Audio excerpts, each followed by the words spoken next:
Wow! Blue na watermelon? Sige, gawin natin.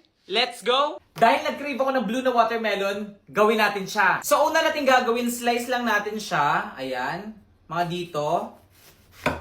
Ayan. Maghanap ka lang ng bowl na swak sa watermelon mo para makatayo yung watermelon mo. Ayan. Huwag natin ito itapon kasi magagamit natin ito mamaya. So, next, tanggalin lang natin itong laman ng watermelon. Ayan. Okay, dahan-dahan lang. Ayan. Tapos, kailangan natin ng isang bowl.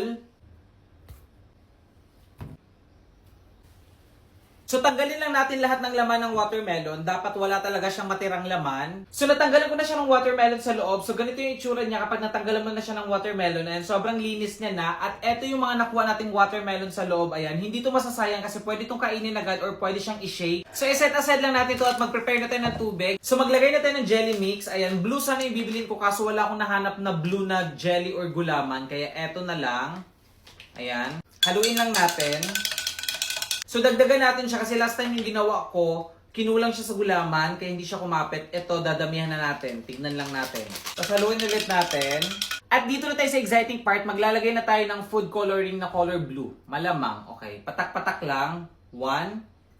Ay! Hindi patak, pero pwede na yan. Ayun. Diba? So, lutuin muna natin to. Papakuluan muna natin to. So, magpainit lang tayo.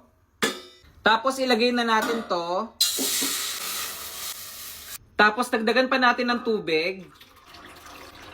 Tapos halu-haluin lang natin hanggang sa maluto yung gulaman or kumulo. Later. So ayan, ready na yung gulaman natin. Naluto na yung gulaman natin. Ilalagay na natin siya dito sa watermelon. Ayan, dahan-dahan lang. Ayan.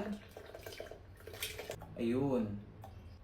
Ayan. Perfect. So takpan na natin siya at ilagay na natin siya sa ref hanggang sa mag-set siya. Let's go! Like for part 2.